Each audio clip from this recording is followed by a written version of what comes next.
Hello, fellow learners. In this video, we'll be starting with our discussion of the topic invitation writing. Before that, I want to discuss the basic definition of an invitation with you. So, what is an invitation basically? It is a request to an individual to come or go somewhere or to do something. For example, if you are hosting your birthday party and you want your friends, all of your friends to come to that party. So how would you call them to your party? Obviously, you would first write an invitation and send it to them. Now, this invitation would contain all the necessary information of the party, from the venue to the time to date. Everything would be written in this invitation. So this is how important an invitation is. It is a document which is a request to an individual to come or go somewhere or to do something. So what is the marking scheme of invitation writing this year? Format carries 1 mark, content carries 1 mark, and expression also carries 1 mark, which takes us to total 3 marks for this specific area. So if you do good in the format, content and expression area, you will fetch good 3 marks in this. And one thing I want to tell you is that there will compulsorily be an invitation question in your writing section. So there is no choice where you have to choose between invitation and another writing topic, as you have an article and report writing in the same. You do not get choice in the invitation writing. Invitation writing, whether you would get one invitation to write, whether formal or informal, or an invitation reply, whether formal or informal.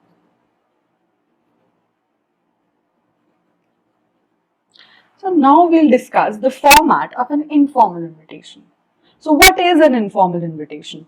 Informal invitation is basically an invitation which you give to your friends and family or your acquaintances or your distant friends. For example, if you're throwing a birthday party, obviously you would like your friends and some of your colleagues and your distant friends to come and attend your birthday party. So how would you write that? How would you write that invitation? It would be slightly informal, not completely formal, just as an invitation for an event. So you would start this invitation with your address. In 2 or 3 lines, your address will come. For example, I am the person who is throwing the birthday party, and my address is 100 South City, New Delhi. So in 3 different lines, I would write 100 South City, Delhi. And then after leaving one line, I would write the date on which I am writing this invitation. If today is 20th September 2020, I would write the date in the same form, in the expanded form, 20 September, 2020. Then after leaving one line, I would write the salutation. What is salutation? Salutation is how you greet another person. For example, mostly we greet each other, our informal, we greet our friends as dear. Dear Aman, dear Raj, dear Priya, for example. So this salutation will come. The name would be written by you as you are given in the question. If you are given that you are writing an invitation to your friend Priya, you would write dear Priya.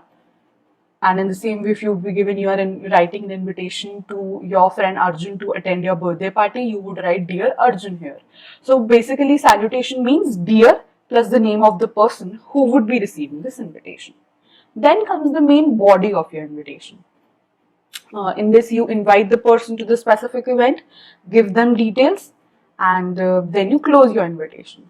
So now the basic difference between the content of a formal and an informal invitation is that in a formal invitation, you have to be super precise. You cannot write complete lines and you do not ask the person how are you, something like this, and you do not express your wishes or something like this in a formal invitation. But in an informal invitation, as you are well versed with that person, as you talk to that person on general basis because he's your friend, you can be informal. You can ask in the starting of the invitation itself, how are you? I know you would make it big. For example, if your friend has scored 90 plus in your in his board exams, and you're inviting and he's inviting you to the party in the same regard. So you would say that you would congratulate him and say him that I know you would make it big.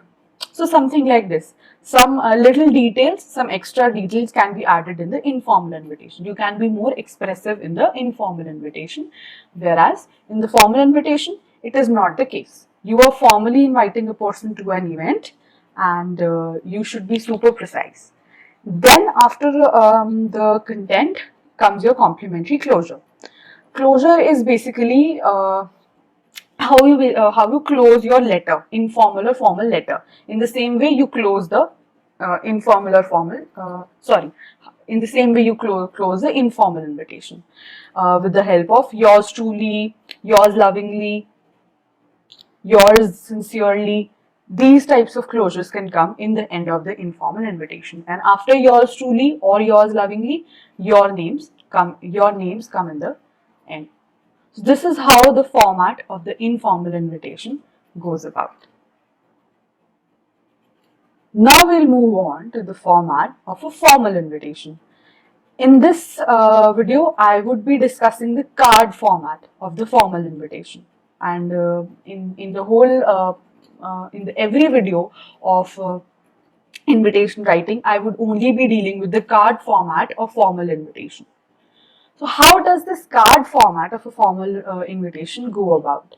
So first, you write the name of the host, the person who is arranging this event. For example, I am Miss Gupta, and I am opening my boutique.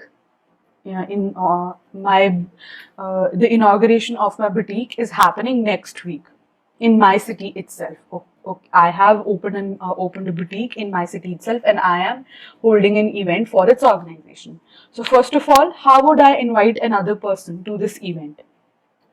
First of all, I would write my name, Miss Gupta, and then the standard expression.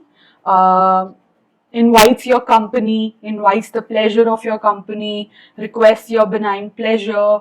All of these expressions would be discussed by me when I would go on to discuss the examples of formal invitation. Now, we are done with standard expression. What is standard expression? It's how you request the pleasure of the person's company on your event. Then you specify the purpose of the event. Where are you inviting that person? You are inviting that person to the inauguration of your boutique. So you write that, request your benign pleasure to the inauguration of their boutique. So this is one thing you have to remember. The formal invitation is always written in third person. You do not use I, me, myself, anything, any pronoun like that. You always write this invitation in third person. You write it in that way. Mr. and Miss Gupta request the pleasure of your company on the inauguration of their boutique. Then you would write the name of the honoree.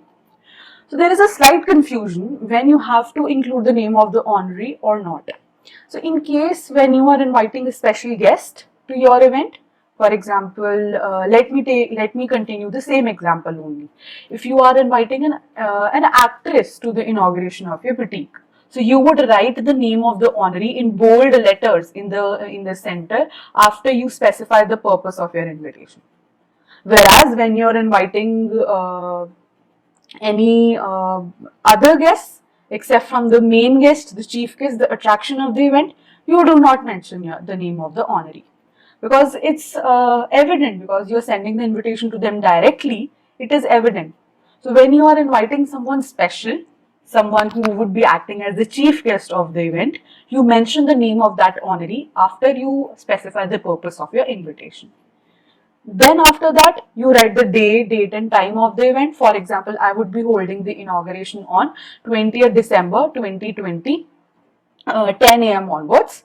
And then I would write the name of the place and location with complete address. Where is my boutique? I would write the place. For example, MG Road, Ludhiana. 100 MG Road, Ludhiana. This would be the name of the place, location with complete address. Now this takes us to the end of the formal invitation. So how do we close this invitation? How do we complete this invitation? A formal invitation is incomplete without RSVP. What is RSVP? RSVP is a phrase which is used as a short form to say respond if it pleases you. Why is RSVP put in end of any invitation?